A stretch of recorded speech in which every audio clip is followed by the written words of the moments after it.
감사합니다. 고맙습니다. 자, 오늘 기초심화반 17강 오늘 진행하도록 할게요. 지금 12운성 기운 지금 진도 나간 지 지금 오늘이 한 5번째 정도 되겠네요. 자, 오늘은 12운성 목욕지에 대해서 함께 공부를 해보겠습니다.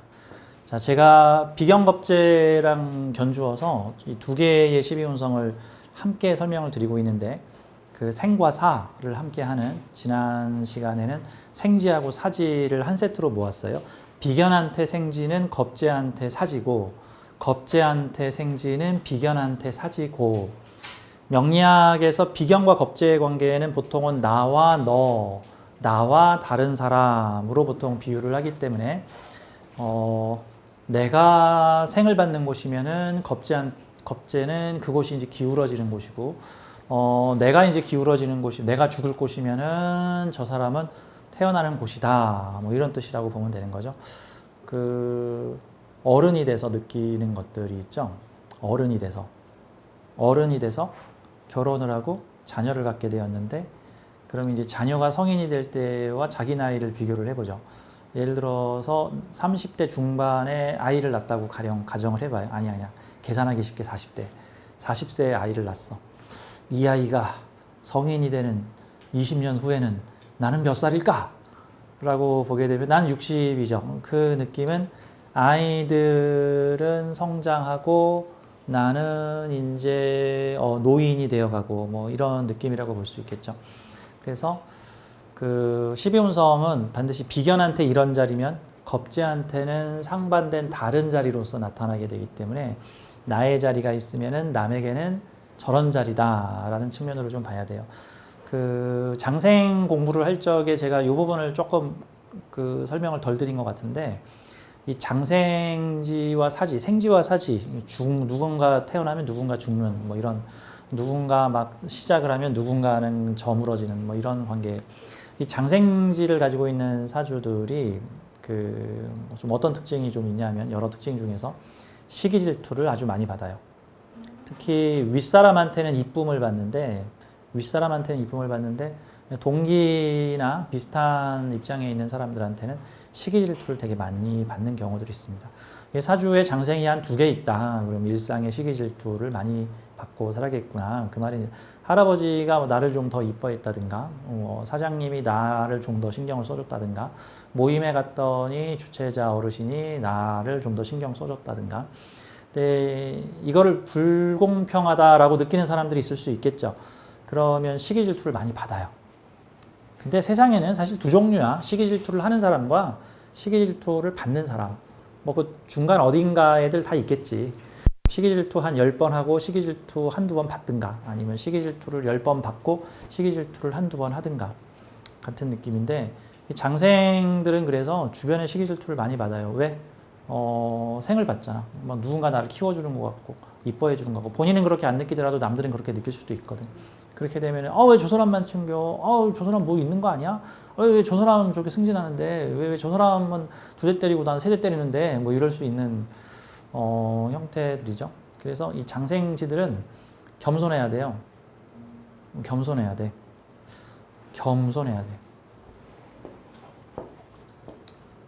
상담을 하다 보면은 한 5건 중에 1건씩 나오는 고민거리 중에 하나가 이 시기 질투를 많이 받는 문제입니다.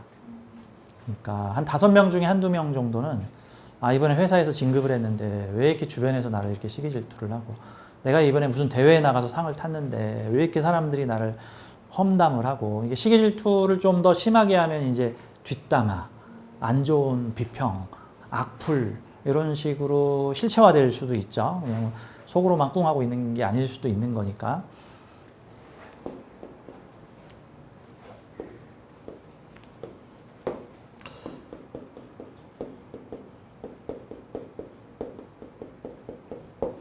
시기 질투를 받는 사람들은 대체로 요 동네에 있는 사람들, 요 동네. 뭐 남보다 뭐 요만큼 더. 같이 공부를 했는데 제가 공부를 좀 더 잘하든가. 같이 그림을 그렸는데 쟤는 입상하고 얘는 떨어졌다든가. 뭐 같은 시험 공부를 했는데 얘는 좋은 데 가고 얘는 좀 후진 데 가든가 못 갔다든가. 자, 뭐 굳이 이분법으로 나누면 그런 단계인데, 근데 대체로 시기 질투를 받는 사람들은 요쪽에 많이 있는 사람들이에요. 뭐 요쪽에. 예. 근데 이 단계에서도 두 단계가 있습니다. 두 단계. 그 중에 특히 요 단계에서 시기 질투가 무지하게 받습니다. 왜 그러냐면 실패의 단계에서 막 성공의 단계로 올라오게 되잖아요. 그렇게 되면은 남들에게 인정받고 싶은 욕구가 복물처럼 나도 좋은 데 갔다. 나도 거기 합격했다. 나도 대회 나가서 이겼다. 봐라 나도 성적 좋다. 봐라 내 작품 이분들이 이렇게 막 칭찬을 해줬다. 와 여기 가서 내가 본부장님한테 칭찬받았다. 내 보고서 이번에 A 받았다. 뭐 이런 얘기를 하면은 이분들이 요 단계에서 원하는 건 사람들이 이야 너 대단하구나. 우와 훌륭하다. 베리굿. 너는 역시 그래서 마땅해. 넌 진작 그랬어야 할 사람인데 늦었구나. 하면서 사람들이 와 하는 꿈을 꾸는데, 근데 실제 2단계에서 경험하게 되는 거는 그에 못지않은 시기질투 비난. 왜? 내가 보기에는 너 나보다 특별히 잘난 거 없는 것 같은데 왜 네가 상을 타? 하늘도 무심하시지. 이건 불공평해. 라고 하면서 이제 시기질투를 엄청 많이 받아요. 근데 요 단계로 가면 시기질투가 없습니다. 요 단계로 가면. 네. 월등한 것도 있는데요. 요 단계로 가게 되려면 거쳐야 되는데, 이 단계는 뭐냐면요. 요 실패한 사람들을 배려하는 단계예요. 그래서 요 단계까지 가야 되는 거, 요 단계에서는 험난한 시기 질투를 받고 올라가야 되는데, 그것마저도 인정하고 받아들이고 수용하고 해야 됩니다. 속상한, 그러니까 뭐 한마디로 말해서 잘 돼서 시기 질투 받을래? 안 돼서 시기 질투 할래? 여러분 뭐 하시겠어요? 안 돼서 시기 질투 할래? 그래서 잘 돼서 시기 질투 좀 받을래? 그래도 잘 돼서 시기 질투 받는 게 좀 더 낫잖아. 근데 이왕이면 잘 되고 시기 질투도 안 받을래? 그리고 잘 되고 인정받고 칭송받고 존경받을래? 그러려면 요 단계까지 가야 되는데, 요 단계가 어떤 단계냐면은 실패한 사람들을 보듬는 단계입니다. 그래서 시기 질투하는 사람들을 다 이해하고 실기 질투하는 사람마저도 이렇게 품을 수 있는 건데, 가령 이런 뭐 비유를 한번 해볼까요? 뭐 좀 흔한 비유로 유재석 씨를 한번 보도록 하죠. 유재석 씨 하면은 우리나라 최고의 방송 MC라고 볼 수가 많은 예능 프로인데, 유재석 씨 같은 경우에는 적이 거의 없어요. 유재석 씨를 시기 질투하거나 욕하는 사람들이 별로 없습니다. 근데 방송 예능계에서는 막 얘가 얘를 디스하고 얘가 얘를 디스하는 경우들이 되게 많아요. 근데 유재석 씨가 시기 질투를 덜 받거나 존경을 받는 이유는 이겁니다. 유재석 씨는 함께 참여한 사람들이 함께 올라가도록 도와줘요. 그래서 사람들은 이렇게 유재석과 함께 하는 동료들은 왜 나는 B급인데 쟤는 A급이야. 나랑 같이 시작했는데. 이런 식으로 시기 질투를 할 수도 있는데, 이런 거죠. 유재석이 잘 되는 게 나한테 이익이야. 유재석이 잘 되는 게 나한테 유리해. 라는 생각을 갖게 되는 거죠. 근데 만약에 반대의 생각. 유재석이 됐기 때문에 내가 떨어진 거야. 유재석이 잘 되면 나한테 불리해. 라는 포지션을 취하게 되면은 이게 2단계입니다. 시기 질투. 왜 쟤만 승진해? 나는 왜 제 리포트만 뽑혀? 내 리포트는 왜 쟤만 칭찬받아? 나도 같이 했는데 왜 난 칭찬을 이거밖에 못 받아?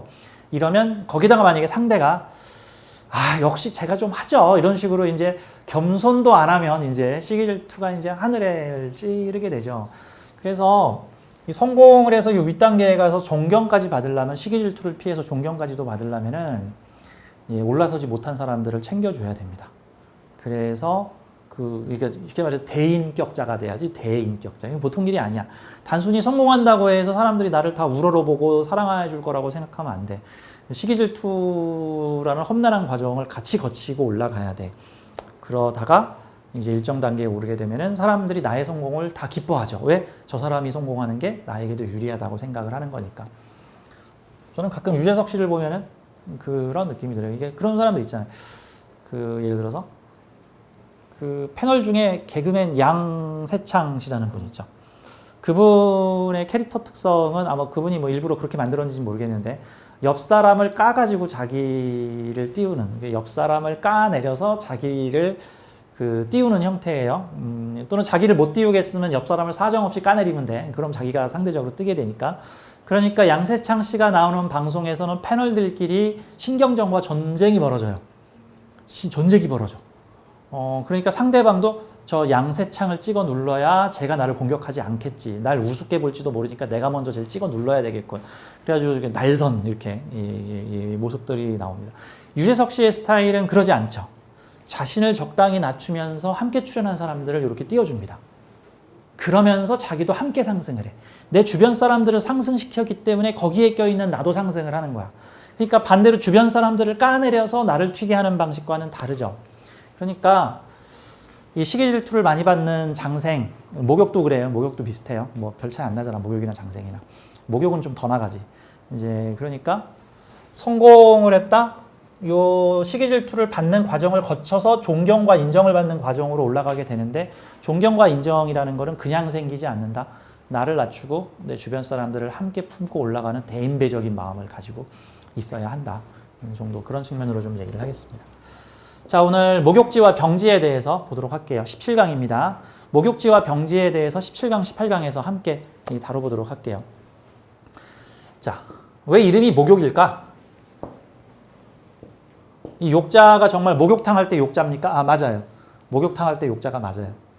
그래서 이게 마치 옛날에는 목욕탕을 이렇게 큰 통에다가 뜨거운 물 받아놓고 그 안에 통에 들어가서 이렇게 목욕을 했죠. 맞아요. 이게 욕지. 옛날 사람들 입장에서는 벗는 거를 일종의 그런 걸로 상징을 합니다. 어떤 욕정, 어떤 음란, 그 다음에 창피한 줄 모르고 막 나를 막 보여주고 드러내는 거, 이런 거를 되게 보수적인 사고를 가지고 있는 옛날 시대에서는 이거를 뭐 죄로 이렇게 분류를 했고, 그래서 인간의 마음에다가 그 도덕심으로 이거를 사회화 시켜가지고 그래서는 안 된다 라고 하는 걸 집어넣습니다. 근데 이 도덕심이라는 게 좀 그 사회 문화에 따라서 되게 가변적이에요. 절대적이지가 않아요. 가령 그 18세기하고 19세기 초에 한국을 방문했던 외국인들이 그림과 사진으로 당시 뭐 1800년대 후반이나 1900년대 초 중반 정도까지 그 한국 안악들의 사진을 남긴 게 있는데 거기에 보면 되게 충격적인 사진들이 많습니다. 여자들이 다 젖가슴을 내놓고 있어요. 한국 여자들이. 그리고 위에 옷이 젖가슴을 살짝 가리거나 이렇게 내놓고 있어. 아기를 업은 엄마들은 대부분 다 젖가슴을 내놓고 있어요. 요즘으로 이 남녀 7세 부동석의 유교 국가인 조선에서 그럴 리가 아니야. 그랬어. 외국인들이 흑백 사진으로 그걸 찍어서 이곳은 참 기이한 문화다. 이곳에 애를 업고 있는 여인네들은 다 가슴을 드러내놓고 있다. 그 이유는 이 가슴을 어떤 음욕의 상징으로 보는 게 아니라 그 이동식 그 우유통, 영양 공급 장치, 이동식 식량 창고 뭐 이런 걸로 봤다는 거죠. 그러니까 오히려 이걸 가리니까 이제 보고 이거 가리니까 이제 사람들이 난리가 난 거지. 이제 보여달라 막 이러면서 오히려 내놓고 다닐 적에는 사람들이 애 엄마구나. 다들 여기 뒤에 애를 얻고 키웠으니까. 옛날에는 요즘에 분유를 많이 먹이는데 옛날에는 아이가 2살, 3살 때까지 젖을 먹였어요. 얘가 이따만 해서 걸어 다니는데도 젖을 먹였어. 저희 어머니가 저한테도 너 2살 때까지 다 커가지고도 젖을 먹었어? 뭐 이런 얘기들 하는데 요즘엔 다 분유를 먹이지만 옛날에는 뭐 미용 신경 안 쓰고 뭐 그게 아이를 위한 완전체가 나왔으니까. 도덕적 측면에서 이제 목욕지를 마치 방금 그 어린 여자애가 창피한 줄 모르고 자신을 드러내고 목욕탕에서 목욕하다가 발가벗고 뛰쳐나와서 청둥벌거숭이처럼 돌아다닌다. 이제 이런 느낌으로 이름을 지었다. 목욕지다. 정말 목욕할 때 욕자예요. 옛날 명리책에 보면은 목욕지에다가 여러 가지 이름들이 붙는데 정식 명칭은 목욕지, 한 줄로 줄이면 욕지. 근데 이제 옛날 명리책에는 욕패살. 그래서 욕패살이라고도 많이 표현을 해요. 욕패살하면 목욕지를 말하는 거구나. 근데 목욕지에다가 되게 안 좋은 어떤 의미를 담아가지고 욕패살이라고 이제 왜 패가 망신할 살이다. 어떻게 뭐 음란하거나 뭔가 자만하거나 뭐 경거방동해서. 그래서 보통은 옛날 명리책에 뭐 욕패살 하면은 경거방동하여 실수를 하게 된다, 창피하거나 망신당할 일을 겪게 된다. 망신살하고 거의 비슷한 요소로 또 보기를 했습니다. 자, 그러면 이 12운성을 요즘 현대식 명리에서는 이 현대 변화된 이렇게 보수적인 시대에서는 이 목욕지를 별로 안 좋아해요. 그거 있으면 뭐 음탕하다는 둥, 뭐 품행이 방정하지 않다는 둥 이런 식인데 요즘 현대 사회에서는 이 목욕지를 어떤 식으로 번역을 할 수 있냐면 인기살이에요. 요즘 현대 시대에는 인기살이야. 인기살. 인기, 귀여움, 뭐 사랑스러움. 그러면 연예인을 하고 싶거나 걸그룹 하고 싶거나 뭐 문화예술계에서 인기를 얻고 싶으면은 아유 목욕지 하나 정도는 있는 게 좋지 않겠어? 물론 그 역할을 뭐 목욕지만 하는 건 아니지만 목욕살의 인자를 인기적 요소로 요즘 현대 사회에서는 본다 이렇게 볼 수 있습니다. 자, 12운성에서 목욕지와 서로 짝을 이루는 12운성은 병지입니다. 그래서 목욕지와 병지가 짝이에요. 그 말인즉슨 비견한테 목욕지면 겁재한테는 병지고 겁재한테 목욕지는 비견한테는 병지라는 뜻인데 자, 한 줄로 정리를 하자면 목욕지는 즐거운, 병지는 외로운 정도로 표현을 할 수 있습니다. 즐거움과 외로움의 대비. 자, 생지와 사지는 태어남과 죽음이라고 대비할 수 있으면 목욕지와 병지는 즐거움과 병지, 내가 주인공과 아니면 주인공에서 밀려난 쓸쓸함 뭐 이런 형태로 볼 수가 있어요. 이 목욕지와 병지는 그래서 한 짝입니다. 내 사주에 목욕지가 있다라고 한다면 그게 월지에 목욕지가 있다 그러면 내가 사회적 활동을 하는 그곳에서 내가 목욕지의 기운을 받아서 이곳에서는 오늘은 내가 스타, 오늘은 내가 내 맘대로 할 거야, 오늘은 내가 인기를 얻을 거야 라고 하고 있는데 그 자리에 겁재를 인종하게 되면 이제 없는 글자 갖다 대보는 게 인종법이라 그랬죠. 그 자리에 겁재가 내 사주에 천간 겁재가 있든 없든 그 자리에다 천간 겁재를 대보게 되면은 내가 즐거운 자리가 겁재에게는 외롭고 쓸쓸한 자리다. 이 외롭고 쓸쓸함을 옛날 사람들은 이거를 병지라고 해서 표현을 했고 마찬가지로 병약용신, 뭐 병이 들었다, 병세가 악화됐다 할 때 그 병자예요. 병이야, 병 들었다. 그러니까 이 사람은 지금 막 뜨고 기운차게 올라서서 내 세상이다 하고 있는데 이쪽 사람은 병이 들었다. 여기저기가 이제 아파지기 시작하는구나. 이제 이런 느낌으로 이제 보통은 쇠지 다음이 병지인데 보통 외로움의 구간으로 진입하는 어떤 첫 구간 정도로 보면 됩니다.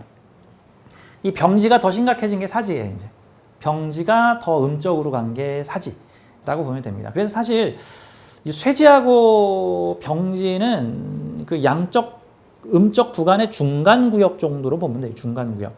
그러니까 물의 온도로 치면은 뭐 30도 이하를 찬물로 보고 뭐 70도 이상을 뜨거운 물로 본다면은 얘네들은 뭐 한 40도, 50도, 60도 사이에 있는 그런 상대적 느낌이라고 이제 볼 수가 있는 겁니다. 이 12운성 심리도 그렇고 10성 심리들은 다 상대적이에요.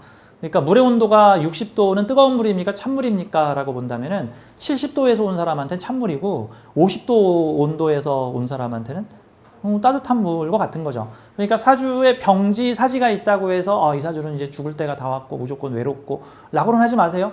만약에 사지에 뭐 절지, 묘지가 있는데 병지가 있으면 오히려 병지가 더 양적 기운이 많은 곳이야. 그러니까 무슨 그 무서운 상사 앞에서 이렇게 숨죽이면서 살다가 집에 왔는데 집에서는 좀 살만하더라. 근데 그 홈이 병지더라. 뭐라고 한다면 그 사람한테는 병지의 구조가 다른 사람들이 느끼는 걸록지일 수도 있는 거예요. 상대적이다라는 측면으로 보겠습니다. 자, 12운성 목욕지 공부를 하면서 오늘 그 목욕과 비슷한 12신살이 도화살이에요. 이 도화살이 정식 명칭은 연살인데 이 도화에 대해서 좀 설명을 좀 드려보도록 하죠.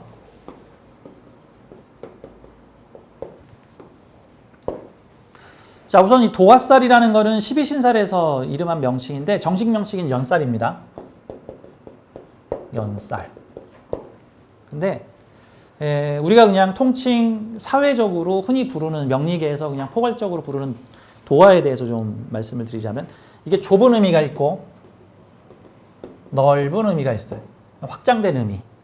그러면 좁은 의미, 엄밀히 말해서 도화살은 무엇인가? 좁은 의미로 보게 되면은 12신살의 연살을 말하는 거고요.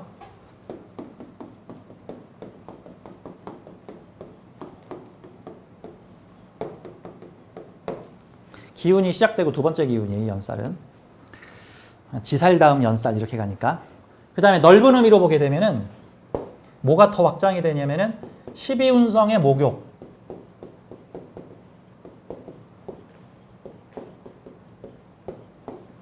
12운성의 목욕도 넓게 보는 도하의 의미에 들어갑니다.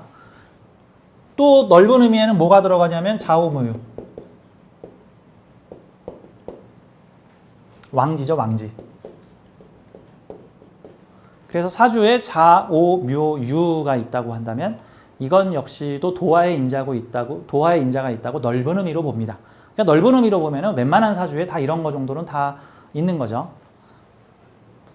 이 더 넓은 의미로 보게 되면은 그 기타 도화와 인자와 좀 비슷한 그 신살 계열들은 다 포함되는데 대표적으로 맞습니다. 홍염살.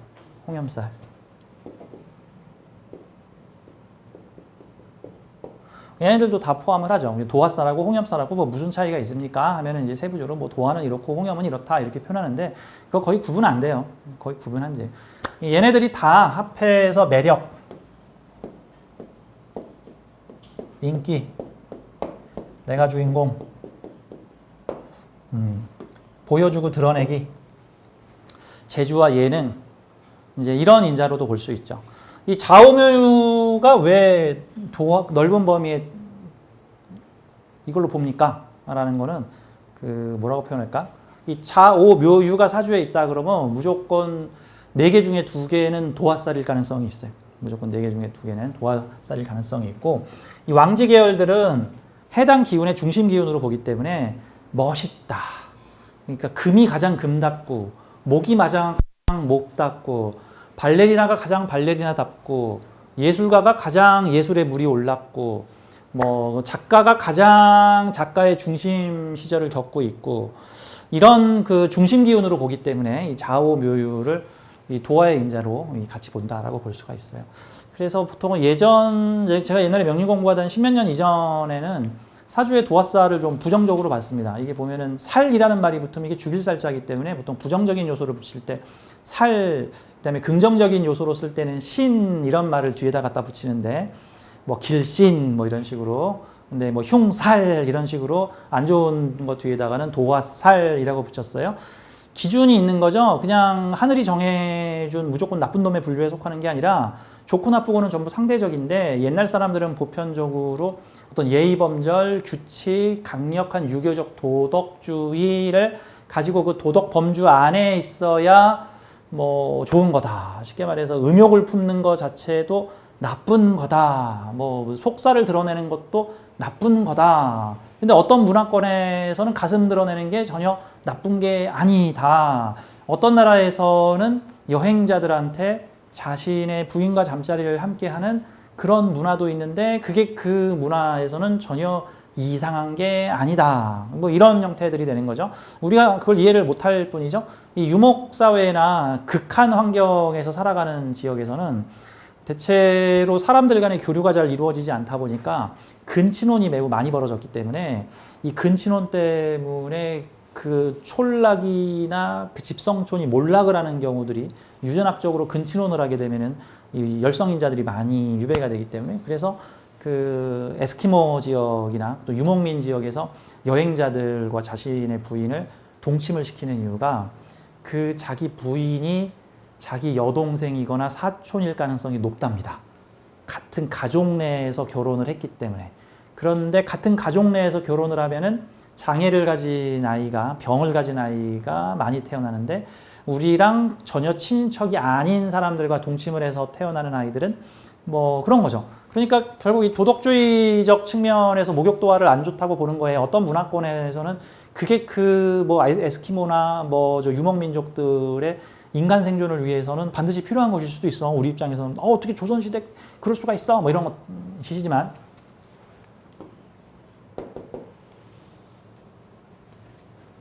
가끔 그 수도하시는 분들 커뮤니티에 저도 가끔 가서 글을 보는데 돛 닦으시는 분들 있죠? 수도하시는 분들. 돛 닦으시고 수도하시는 분들 아래 단계가 있고 위 단계가 있는데 이 아래 단계에서는 그렇게 분별하지 말고 선악을 분별하지 말라라고 얘기를 해도 아주 지독하게 여기서는 분별을 해요. 좋고 나쁘고 분별. 이거 해선 안 되고 요거만 해야 되고 요건 해서 안 되고 요거만 해야 돼. 요게 아래 단계 도인이 아래 단계 도인. 그 단계를 넘어서서 분별하지 않고 모든 것